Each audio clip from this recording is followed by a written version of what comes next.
Welcome back to my channel Study Buddies with Angel. So today we started a new chapter of class 10 power sharing.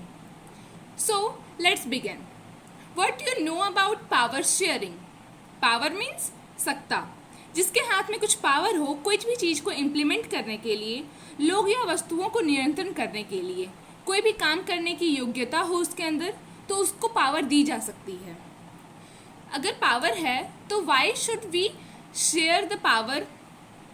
Because in a democratic country, if power is holding in one hand, then that country is not a democratic country, it became a monarchy country. So in India, power is shared in 3 levels. First level is legislature, second is executive and judiciary. आइए जानते हैं legislature, executive और judiciary का role. legislature वो जो laws को बनाए, executive जो उसको implement करे, और judiciary जो उसको implement ना करे उसको जो सजा दे उसको judiciary बोलते हैं. So make laws is held by legislature, carries out the laws is the power of executive, and the court that decide if the law has broken is held by judiciary. In this chapter we have to study about case of Belgium and Sri Lanka, why is power sharing is desirable, and forms of power sharing. So let's begin. Sri Lanka, आपको पता होगा कि Sri Lanka just हम India के नीचे एक छोटा सा कंट्री है. बेल्जियम यूरोप का एक छोटा सा कंट्री है. आप लोग को मैं दिखा देती हूँ मैप में. Okay, so let we know about the story of Belgium. Belgium की स्टोरी, वो एक छोटा सा देश है यूरोप में, छोटी सी कंट्री जिसका पॉपुलेशन लगभग 1 करोड़ है. Okay, ethnic composition is very complex in Belgium. Total population in country and total population in capital. Belgium की country में 59% lives in Flemish region. You have to remember this Flemish region, where 59% people speak Dutch. So they are in majority.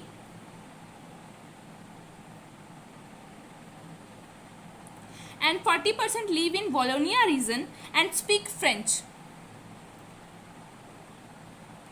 59% people Dutch speaking थे जो कि Flemish region में रहते थे, 40% French speaking थे और वॉलोनिया रीजन में रहते थे, और जो बच गया 1% वो स्पीक जर्मन और दे आर बेल्जियन.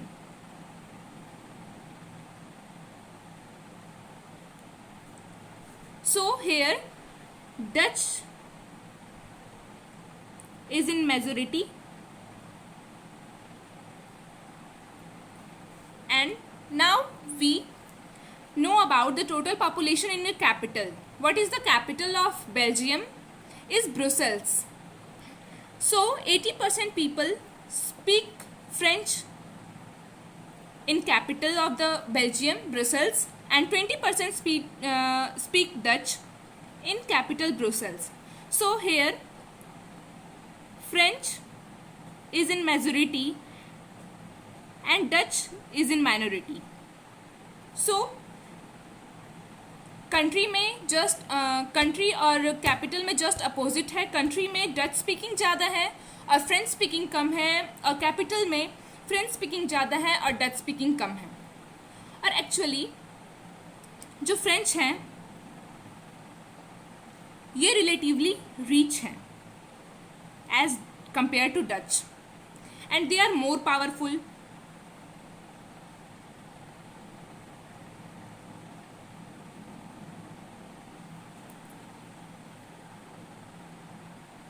अब जो भी ज़्यादा पावरफुल होगा, एज वी नो कि जिसके हाथ में ज़्यादा पावर होती है वो उसका मिसयूज़ करता है और सारा बेनिफिट ज़्यादातर उसी को मिलता है.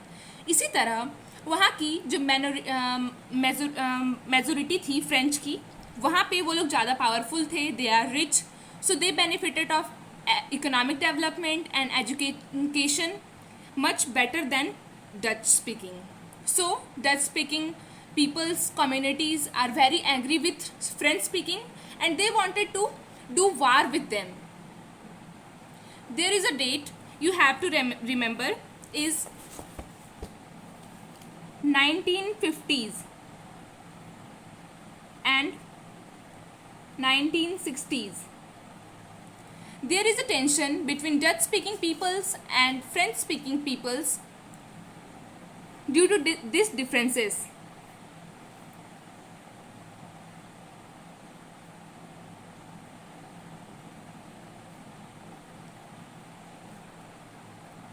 Now let me know about the story of Sri Lanka. So जैसा कि मैंने आप लोग को बताया कि श्रीलंका जस्ट हम लोग के साउथ में नीचे पॉइंटेड छोटी सी कंट्री है. सो location of Sri Lanka is south of India. Population is about 2 crore. Major social groups of Sri Lanka is Sinhala and Tamil speakers.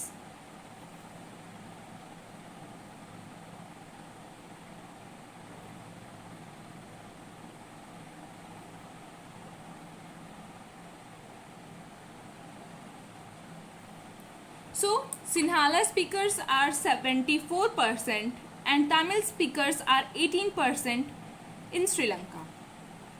Tamil are divided into 2 groups.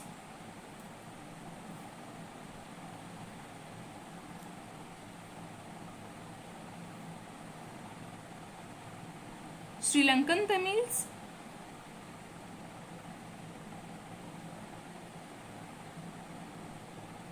and Indian Tamils.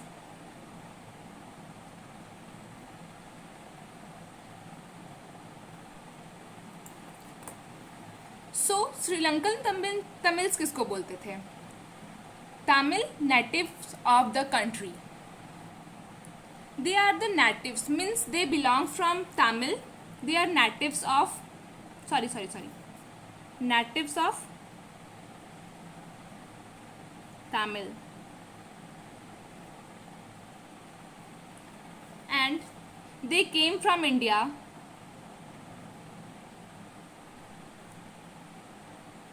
during colonial period.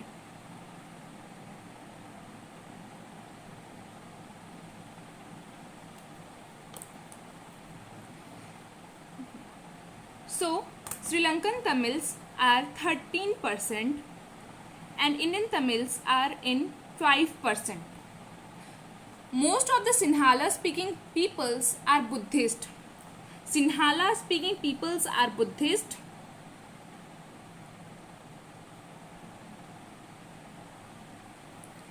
And Tamil are Hindus and Muslims. Tamil speaking are Hindus and Muslims. मैं आप लोग को इसको अच्छे से एक proper way में differentiate भी कर दूंगी. So don't worry about that.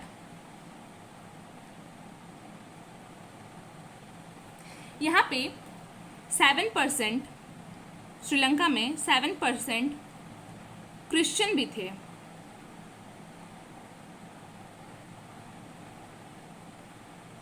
Who are both Tamil and Sinhala.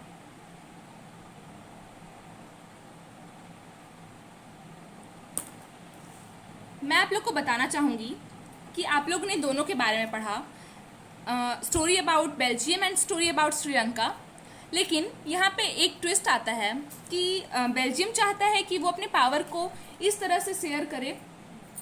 Belgium चाहता है कि वो वॉर ना करे, वो शांति से ही पावर को शेयर कर ले. बट श्रीलंका वॉर चाहता है कि वो वॉर से पावर को शेयर नहीं करेगा. जो भी वॉर जीतेगा उसके पास पावर रहेगी, उसके पास सत्ता रहेगी. Let we start the new topic, majoritarianism in Sri Lanka.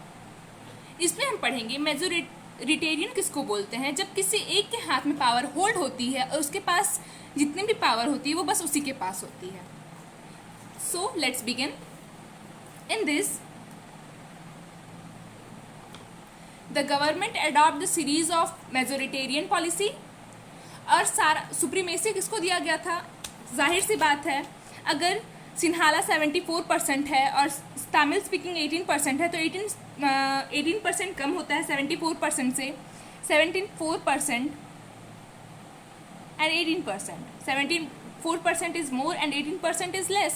So the power किसके हाथ में होल्ड होगी? सिन्हाला के है वो हाथ में. तो सुप्रीमेसी किसको दी गई? सिन्हाला को. Sinhala are the official language. Sinhala को ऑफिशियल लैंग्वेज बना दिया गया. पहले तो हम लोग लिख लेते हैं कि सुप्रीमेसी किसको दी गई? Sinhala supremacy was given by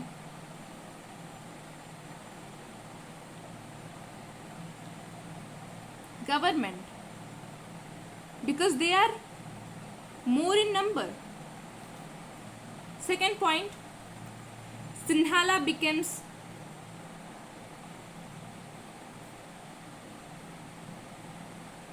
an official language.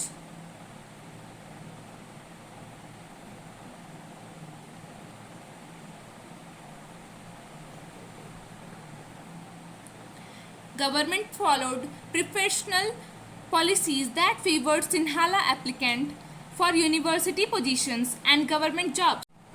So, अब पावर होल्ड है सिन्हाला के हाथ में, तो उसको जो मन आएगा वो करेगा. और वो अब कर रहा था कि ज़्यादा फेवर वो सिन्हाला को कर रहा था. यूनिवर्सिटी पोजीशन में, गवर्नमेंट जॉब में, अगर दो पीपल गए हुए हैं यूनिवर्सिटी में और गवर्नमेंट जॉब के लिए, तो एक सिन्हाला है और एक अगर तमिल स्पीकिंग है, तो वहाँ पे जॉब और उन यूनिवर्सिटी में एडमिशन बस सिन्हाला स्पीकिंग को मिलेगा, तमिल स्पीकिंग को नहीं. तो उन लोगों को तमिल स्पीकिंग को सप्रेस्ड किया जा रहा था. अब श्रीलंकन तमिल्स भी ये सब कितना दिन तक झेलते. तो उन्होंने भी सोचा, एक डिसीजन लिया कि हम लोग ऐसा नहीं सह सकते हैं. अब वो लोग स्ट्रगल करने लगे. वो भूख हड़ताल में बैठ गए. वो उनका चीज़ मानने नहीं लगी इस बात के लिए कि उन्हें भी इक्वलिटी चाहिए था, for equality of opportunity in securing education and jobs. और वो लोग चाहते थे कि तमिल को भी एज अ ऑफिशियल लैंग्वेज उन लोग को डिक्लेयर करना होगा. अगर सिन्हाला को ऑफिशियल लैंग्वेज बनाया गया है तो श्रीलंका में तमिल स्पीकिंग भी तो रह रहे हैं, तो फिर उन लोग का क्या होगा. तो वो लोग चाह रहे थे कि श्रीलंकन तमिल्स भी चाह रहे थे कि तमिल्स को भी ऑफिशियल लैंग्वेज बना दिया जाना चाहिए. So Sri Lankan Tamils started struggle for recognisation of Tamil as official language, regional autonomy, equality of opportunity in securing education and jobs. अब तमिल तो बहुत गुस्से में थे क्योंकि उनके पास कोई पावर नहीं थी. उन लोग को ऑफिशियल लैंग्वेज सिन्हाला को बना दिया गया था. तो इन 1980s political organization were formed demanding Tamil Ilam means state in northern eastern parts of Sri Lanka. Tamil speakers बोले कि उन लोग को नॉर्थन और ईस्टर्न पार्ट चाहिए श्रीलंका का. लेकिन सिन्हाला ये बात माने नहीं, तो it turn into a civil war. यहाँ पे वो छिड़ जाता है उन लोग के बीच में सिविल वॉर. लेकिन यहीं पे बेल्जियम सिविल वॉर नहीं करके एकमोडेशन ऑफ पावर करती है. Accommodation of Belgium. This is our next topic.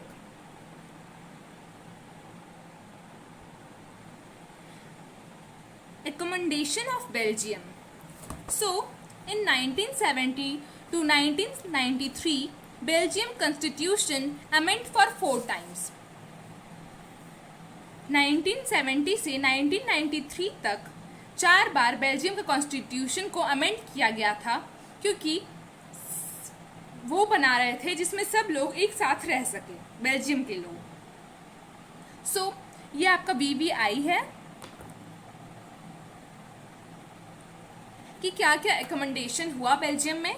So first, constitution prescribe that the number of Dutch and French speaking ministers shall be equal in central government. Central government में जितने minister government central government में French speaking के थे, उतने ही minister Dutch speaking के भी थे. Many powers of the central government have been given to state government of two regions of the country. बहुत सारे पावर सेंट्रल गवर्नमेंट के स्टेट गवर्नमेंट को दिए गए to regions of the country को. Brussels has a separate government in which both communities have equal representation. Brussels में separate government रखा गया, इंट्रोड्यूस किया गया, जिसमें कि दोनों कम्युनिटी के इक्वल रिप्रेजेंटेशंस थे. There is also provisions of community government elected by people belonging to one language community which has the power regarded cultural, educational and language related issues. वहाँ पे लैंग्वेज कम्युनिटी का भी एक government बनाया गया, जिससे कि वो उस लैंग्वेज कम्युनिटी को ये पावर दिया गया कि अगर कोई भी रिलेटेड इशू होगा कल्चरल, एजुकेशनल और लैंग्वेज को लेके, तो वो उसको देखेगा. तो ये थी recommendation of Belgium. Now we have to study why is power sharing desirable. Why is power sharing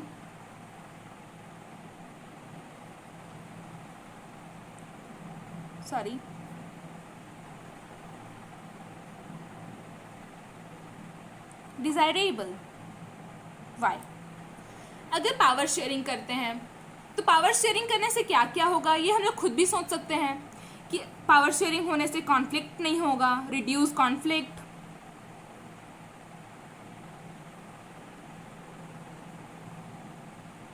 क्योंकि जब एक के हाथ में पावर होगी ही नहीं तो फिर कॉन्फ्लिक्ट होगा ही क्यों, लड़ाई होगा ही क्यों.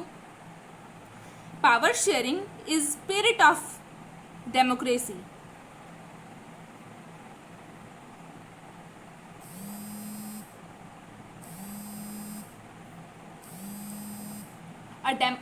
A democratic rule involves sharing power with those affected by its exercise and who have to live with this effect. Now, इसमें ये बताया गया है कि कोई भी डेमोक्रेटिक अगर कंट्री है तो उसमें पावर शेयरिंग होना ज़रूरी है. और मैंने आपको स्टार्टिंग में ही बताया था कि अगर पावर शेयर नहीं होगा तो वो डेमोक्रेटिक कंट्री रहेगा ही नहीं. That become a monarchial country, क्योंकि उसमें एक के हाथ में पावर होल्ड रहेगा. इसलिए अब हम लोग लास्ट टॉपिक पढ़ेंगे ये चैप्टर का, forms of power sharing. Forms of power sharing.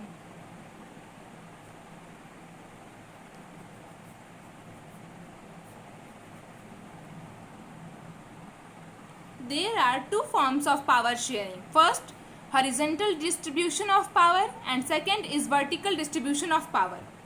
Vertical distribution का example है इंडिया और vertical का USA.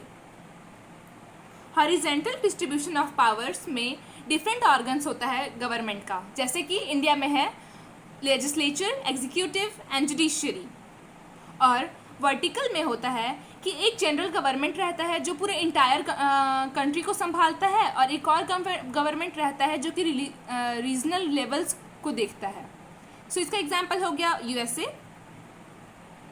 पावर में also be shared in for regional groups. Example अभी हम लोग देखे ये बेल्जियम का, जिसमें रीजनल ग्रुप्स को और लिंग्विस्टिक ग्रुप को एक कम्युनिटी गवर्नमेंट बनाया गया बेल्जियम में. ऐसे भी पावर शेयरिंग होता है. और एक और पावर शेयरिंग होता है जिसमें कि पॉलिटिकल पार्टीज और प्रेशर ग्रुप को पावर दिया जाता है उनके इन्फ्लुएंस करने के लिए. अपना वो जो भी कर रहे हैं, वे जो भी अपने ग्रुप को इन्फ्लुएंस कर मतलब मूवमेंट कर रहे हैं, या फिर प्रेशर ग्रुप है जिनको बहुत दिक्कत हो रहा है, तो उनको एक पावर दी जाती है अपने ग्रुप को इन्फ्लुएंस करने के लिए. सो हम लोगों ने यहाँ पे ये चैप्टर का यहीं पे एंडिंग होता है. I hope you like this video, and if you like this video then don't forget to subscribe my channel for my updates. Bye bye, take care, have a nice day to all, and hope you all are doing well.